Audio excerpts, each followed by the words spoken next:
si Yasmin contohnya, dia sering masuk sekolah karena ada orang tua di dalam ikut di dalam sekolah tuh. Nah, dulu sekolah belum dibatasi, sekarang kan nggak boleh masuk dulu. Orang tua bisa sampai di depan pintu sekolah tuh. Sekolah ada duduk-duduk tuh, tempat duduknya, mereka duduk. Tak orang ini Yasmin, sehingga anak saya nggak sekolah tuh dalam seminggu dia bisa kayak masuk 2 hari. Gara-gara itu. Jadi karena orang tuanya nggak pernah kumpul, emang istri saya kan nggak pernah mau kumpul gitu kan.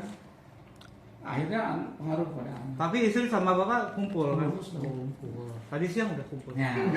Jadi penyelesaiannya gimana Jadi, untuk itu perundungannya?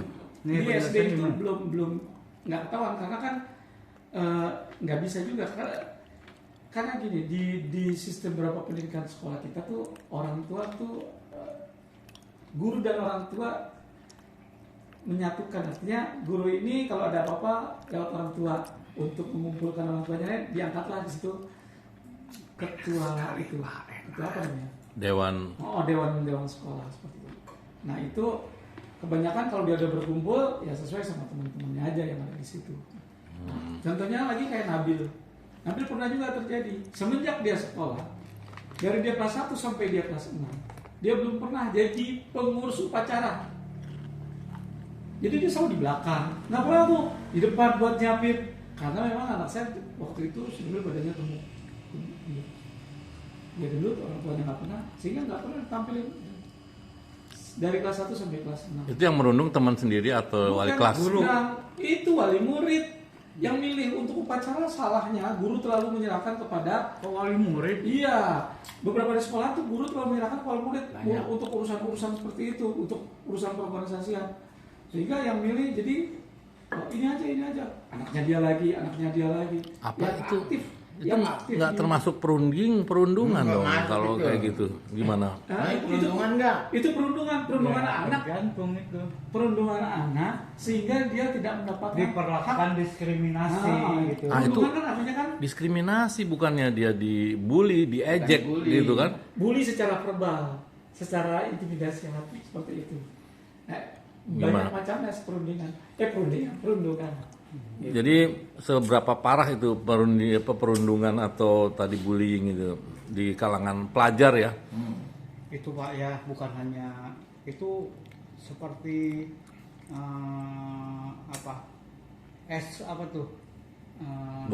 Gunung es, fenomena gunung es. Itu kalau udah muncul di buka satu pasti pada bermunculan mengadu. Karena pada takut Pak, karena yang dihadapi itu adalah orang kaya, penguasa, jagoan, itu preman tuh orang tuanya. Itu saya ngalamin sekolah dulu ya. Saya dulu di SD di Tasikmalaya. Baru belum masuk sekolah ada minta karet dulu. Gelang gitu nih. Nggak punya, cari sama temennya badannya besar. Kalau nggak bawa diapain? Dibikin nangis itu. Nangis baru dah. Terus kalau lagi menang kuda-kudaan harus jadi kuda-kudaan kan main gitu. Harus jadi kuda. Jadi kuda. Itu yang saya alami itu. Coba kalau Pak Harsoyo pernah mengalami perundungan Saya selama ini kayaknya malah belum pernah emang gitu. Cuman lihat-lihat situasi lainnya aja yang pernah Jangan-jangan Bapak nggak sekolah. Bapak kan bukan, ini angkatannya kan sudah lebih usia dan itu di daerah kan etikanya mungkin lebih dikedepankan, kemudian disiplin sekolahnya juga lebih baik mungkin. lebih baik. Karena di sekolahnya di Kristen kan. Diawasi sama sekolah. Gitu. Jadi kuncinya adalah keterlibatan sekolah dalam hal semua gerak-gerik di anaknya. Betul, saya setuju. Dan saya belum pernah ngalamin seperti Pihak itu. sekolah, terutama guru, itu tidak hanya mengajarkan matematika atau kesenian apa, perilaku terutama. Sekarang itu anak-anak kita itu krisis etika Pak. Songong itu udah banyak yang gitu. Contohnya wakil Jadi- presiden ini. Ya bisa juga itu. Sangat cocok tuh. Tapi dibela dong 02. Coba Bapak pernah mengalami nggak? Menurut saya, kalau saya nih sama nggak pernah mengalami. Justru saya Saya yang belum gabung mengalami. sama orang-orang yang suka ngeledek. Oh. Contohnya misalnya ada temen giginya tonggol. Si A itu belum giginya duluan yang kelihatan, baru orangnya. Pada ketawa sih cuma cenderungnya gitu doang. Tapi nggak kekerasan. Fisik, tapi fisik berarti itu termasuk Hah? Termasuk bullying. itu? Ya, kalau Bullying, fisik. karena kan ngejelek-jelek. Verbal. Kejelekannya Verbal dia. itu, Pak, kata-kata. Body shaming namanya, body shaming. Aja. Itu yang Jadi, saya bagaimana? Nah, dia jadi minder tadi maksudnya gitu. teman-teman saya juga kalau lagi gitu dia ngeledek gitu, so, wah ketawanya saya lebih ngakak gitu. Terus orang yang diledek gimana sikapnya dulu? Langsung. Diam dia. Itu ada efek di situ. Minder. Ini Bapak dulu ganteng sih ya. Kejelekannya itu. Enggak juga sih. Biasanya dulu di SD itu yang jadi jawara jagoan Iya, itu yang orang yang merunding. kekurangan. Biasanya dia yang punya kelebihan fisik lebih tinggi. Bener nggak seperti itu ya? Ya, ya betul. Benar kan? Betul tuh? ya? Bener ya Pak? Ya itulah. Jadi memang sekarang itu harus dimunculkan kembali bahwa ilmu sama etika itu mana dulu? Yang dulu Bapak sama Pak Rakil itu Iya. Nah, Adab. adab.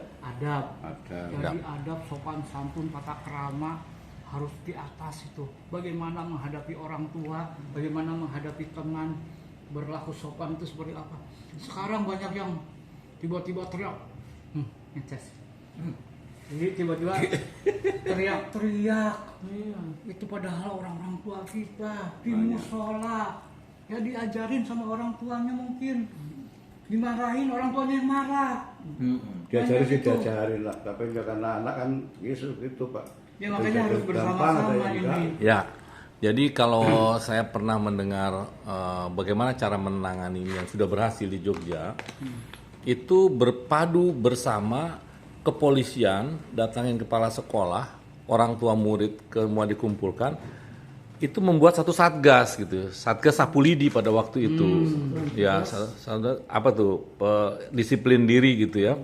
Nah itu dia pokoknya setiap melaporkan pagi, siang, sore kejadian segala macam semua melaporkan, kemudian nanti saling mengevaluasi setiap minggu. Nah itu jadi saling mengabari apa sesama kepala sekolah, orang tua sama apa namanya petugas sekolah dan kepolisian juga ada kontrol. Itu sangat efektif membuat mereka selain dibuat juga efek jerak bagi yang melakukan bullying. Mungkin seperti itu ya, Bang Ijo. Ya, lupa. Ada kesimpulan lain mungkin? Bawa kacang aja Enggak, dikasih. memang salah satu apa namanya untuk mencegah hal itu mitigasi. harus ada kerjasama antara guru sama keamanan atau polisi, ya. Keamanan atau pihak-pihak sekolah lah, dan pihak-pihak lain yang dianggap segan untuk para perundung ini mereka melakukan itu. Contoh yang dekat dengan kita ya, nih si Arya itu pimpinan anak-anak nih. Itu menurut pengakuan si Robi, Pak Robi, saya udah gampar tuh, udah tempelin 2 kali tuh si Arya tuh, nggak sopan. Sebelumnya digampar juga sama Ade Mas Kuri tuh. Si Arya tuh bawain anak-anak itu, suruh. Jadi Ya. seharusnya waktunya sholat ya udah jangan ribut-ribut gitu. Ya, jadi ini sebetulnya fenomena yang terjadi di era sekarang di mana kebutuhan ekonomi mengharuskan orang tuanya mereka bekerja hingga larut malam, sehingga ada jam pertemuan dengan anaknya itu terbatas. Nah, dengan keterbatasan waktu itu sehingga etika itu tidak sempat diterapkan. Jadi berharap etika itu diajarkan di sekolah. Mereka berharap begitu. Padahal orang guru sendiri berharap itu timbul dari keluarga dulu yang baik gitu ya, baru bisa nular kepada sekolahan. Itu memang menjadi fenomena. Kadang sekarang orang tua juga bukan seperti dulu. Ntar gue aduin sama bapak gue loh gitu. Tapi sekarang enggak. Ntar gue omongin sama si apa namanya Mansur misalkan. Jadi dia lebih bangga terhadap kenalannya yang preman begitu. Misalkan si Arya tuh, saya kenal Arya loh gitu. Nah, jadi itu memang fenomena yang memang kita sebagai orang tua juga harus melihat ya.